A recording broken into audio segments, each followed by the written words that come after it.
It's guitar pedal blind test time again, and today we're doing blues drivers and 3 derivatives thereof. And your challenge for today is to see if you can correctly identify the Boss BD-2 blues driver up against the Keeley Super Phat Mod, the TC Electronic Cinders, and a digital tone neck capture that I downloaded for free and put onto my ToneX One pedal. And today's video is not about which pedal is best necessarily, but it's about hearing the subtle differences between these 4 different pedals, and by the end perhaps you'll hear a blues driver derivative that might be best for you and your pedal board. And I should recommend that if you've got a set of headphones lying about, put those on, because the differences between these pedals are going to be very subtle at certain points in the test, so do that if you can. But anyway, the format of the blind test challenge is going to be as follows. I shall be playing a series of riffs for you on my Fender Telecaster and my Epiphone Les Paul. So we've got single coil and humbucking pickups going on here. And for each riff, you're not going to see any of the pedals. So you're not going to know which pedal is playing at any one time. You're just going to see an A, B, a C, and a D. And let's say, for example, that the blues driver is going to be A. It might be, it might not be, you'll find out afterwards. But let's say the blues driver is A, it will always be A. So that will not change. Pedal A will always be the same pedal. So I'll play each riff on A, B, C, and D. We'll move on to the next riff, and so on, and so on. Your job is to work out which is which, and afterwards I'll give you a big reveal, and we'll see if you were right or if you weren't quite correct. Let me know your guesses down there in the comments, and let me know which of the pedals you think sounds the best. But before we kick in with the challenge, let me give you a tiny bit of info about each of the pedals. Now, this is the Boss BD-2 blues driver, the original and best. It's been out for over 30 years now, since 1995. It's very, very simple as a pedal. The original just has 3 controls for level, for tone, and for gain. But you might have noticed a sneaky extra switch on my one. That's because I bought this one second-hand for the princely sum of 30 euros, and a previous owner had actually put a mod into this pedal. And I don't know exactly what that mod was, but I assume it's a very similar mod to the famous Keeley mod, which is on the Keeley Super Phat Mod, which is just a bit of a subtle bass boost when you activate it. Now, I'm just going to be in standard blues driver mode for the duration of this video, and the blues driver is famous for being a very tube amp-esque and brilliant responding pedal to your playing touch. It's great for everything from a clean boost to a sparkly transparent overdrive to thick classic rock medium drive tones, and it'll do some pretty hefty gnarly metal sounds as well. So you can do an awful lot with the blues driver, and you're going to hear an awful lot of musical genres in this video. So this is the Boss blues driver, the original and best. This will currently set you back about $100 or 100 euros depending on where you buy it and where you're based in the world. And we're putting it up against first the Keeley Super Phat Mod. Now, the Keeley Super Phat Mod is Robert Keeley's take on the blues driver. It's probably the most well-known of the boutique blues driver clones, and this contains the original blues driver sort of circuit with Robert Keeley's own tweaks and his now iconic mod,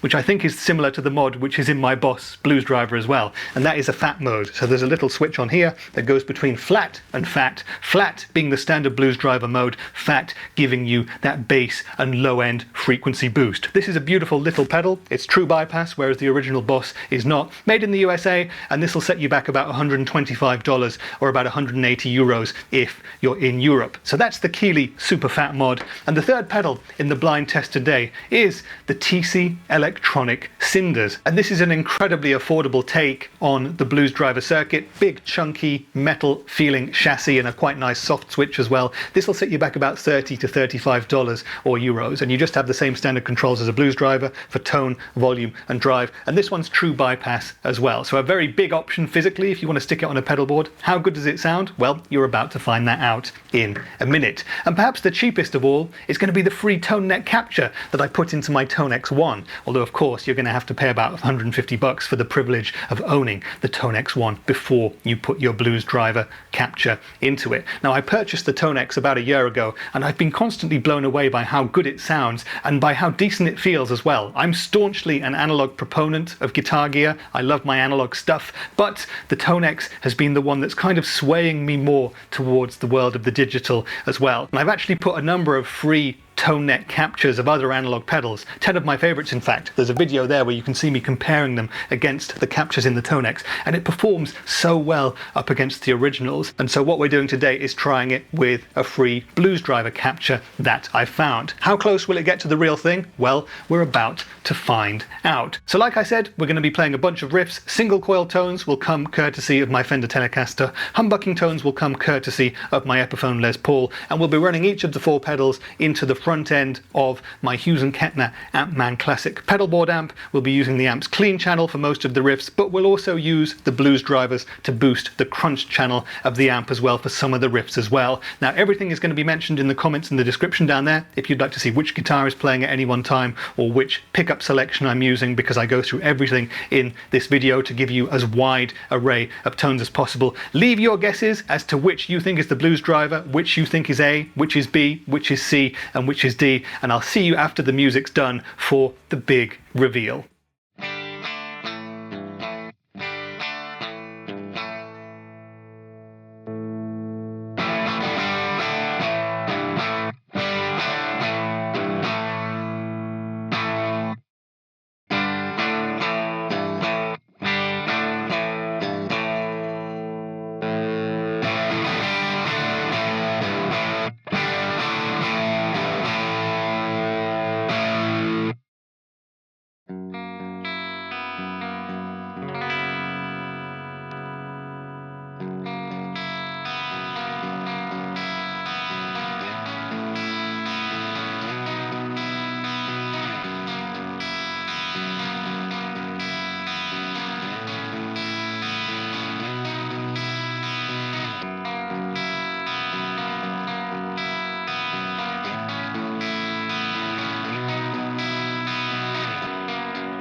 Okay then, so that was the blind test battle of the Bluesdriver pedals, and I hope you enjoyed the riffs and the tones. What you need to do now is leave me your last minute guesses as to which was the Bluesdriver and which were the other three, because I can reveal to you now that the Bluesdriver was pedal B. So there you go, B was the boss, pedal A was the TC Electronic Cinders, B was the BD-2, C was the Keeley Super Phat Mod, and pedal D was the ToneX One running that free ToneNet Bluesdriver capture. And now you know, how many of them did you get right? Did you get all of them? Did you get some of them wrong? And now you know which was which. Does it make you look and think differently about which one sounded best to your ears? Again, comments down there please. I always love to know what you folks think about these kinds of blind tests. But for me personally, well, it was surprisingly close on so many of these. And once again, I have to say that the ToneX, it just gets so close in so many different settings. I did personally think that it was the worst sounding of the four pedals overall because it couldn't quite keep up with the others. And in some of the more high gain settings, it tended to have a slightly hollower, more 2D sort of superficial tone than the other three. But perhaps that's just my ears lying to me. But anyway, my thoughts about the four pedals in total. The Boss Bluesdriver for me is one of my favorite drive pedals. It just just works in so many different musical settings. It's very affordable, it's not a pretentious pedal, and I think it's very underrated, but I think it's so good for so many different styles of music that I personally like that it's always in consideration for a place on my board. Now, I don't have the Wazacraft version. I'd like to try that at some point in future because I've heard that it might give me even more options, especially with the two different modes, but I'm very, very happy with this one, and I do like that bass boost mod that I've got in this as well. So the Bluesdriver is always going to be a great option if you're looking for a no-fuss, really versatile overdrive pedal, and the Keeley Super Phat Mod is, at least to my ears, a more refined version of the Bluesdriver circuit. It's perhaps slightly more polite in many contexts. It's a more well-rounded sort of a sound. It's not quite as gritty in some contexts. It's smoother and there's more headroom on tap as well. And it has slightly more crispness and clarity compared to the Boss, at least to my ears anyway. That's something that I find with a lot of the boutique takes on the traditional circuits. They make a more sort of polite, family-friendly version of a pedal. And so this is not quite as dirty as the Boss Bluesdriver, and you might want that dirtiness from the Boss. But if you've got the money and you want true bypass from your pedal, well, the Keeley is always going to be a fantastic option. I really like the fatness of the bass boost version, so this is a great pedal to have if you'd like it. It looks amazing in this sparkly gold finish as well. Now, if you're on the budget pedal theme, the TC Cinders is going to be a fantastic option for sure. At 35 bucks or 35 euros new, this is pocket money prices in 2025 and beyond. But I thought that this pedal sounded pretty much indistinguishable from the Boss and from the Keeley and from the ToneX as well in quite a lot of the settings, especially when we were around the middle of the dials. Now, as you sort of pushed the gain up and when you had the gain lower, it's a bit darker to my ears than the Boss and to the Keeley as well, but it's still a fantastic sound, and a bit of judicious tweaking with the knobs will get you there anyway. One thing I did find was that it has slightly less headroom on tap than the Keeley and the Boss as well, so to get to unity gain you had to have the volume level up to almost 3 o'clock on the TC compared to the others, but that's not really a problem, is it? You just need to turn it up a bit more and you get to where you need to be. So this is also a fantastic sounding option, and you can get 3 of these for less than $100, so what a fantastic option as well. And fourth and finally, well, we had the ToneX One running that free Bluesdriver capture, and again I'm astounded at how good it sounds with everything at 12 o'clock. Now, there were a few differences between the ToneX and the other pedals, and I did think that at higher gain settings and also at kind of clean boost settings there was a bit less personality to the ToneX capture. It sounded a bit hollow, a bit 2D compared to the others, but it still gets you ballpark, and in a band mix or at a show no one's going to really notice the difference. And when we were doing more standard stuff, the indie rock and the alternative rock that I play so much, it was very, very close to the other 3 pedals, so no problems at all really saying that this is a Bluesdriver in ToneX form. Now, you've got a 3-band EQ on this pedal, which is more than you've got on the Bluesdriver pedal, and what I thought was best was upping the treble almost all the way and reducing the bass almost all the way as well to get me closer to how the EQ shelving of the Bluesdriver itself naturally sounds. But again, you've got more options here to really twiddle with the EQ knobs and get more variety out of the tones with this pedal too. And of course, if you want a dirtier version of the Bluesbreaker or a cleaner version of the Bluesbreaker, there are going to be captures on the tone net that you can use there as well. So this is going to be a great option too, and I think that this will probably have surprised many of you, and you might not have even noticed that this was the digital version of the Bluesdriver. But once again, leave me your thoughts down there. Tell me which of these 4 pedals you preferred. For me personally, I always think that Boss is best. That's a great way to look at it. These pedals are just so affordable, and this has been around for over 30 years now. It's a classic, and there's no surprises that so many pros tour with Boss. That's because they're so reliable, and just on the off chance that you do have a problem, there's probably going to be a local music shop in your area when you're playing a show where you can buy a replacement at the drop of a hat, which is not going to be so easy with a Keeley or a TC or with a ToneX or anything like that. So I love the Bluesdriver, hope you did too. If you'd like to watch any more of my blind tests, well, I do have a few more. If you'd like to see one with some tone bender type fuzzes, there's going to be a link to that. If you'd like to see one with some transparent overdrive pedals like the King of Tone, well, there's going to be a link to that one as well. But hope you enjoyed this video. Give me a like and a sub if you're still here, and I'll see you in the next one. Bye for now.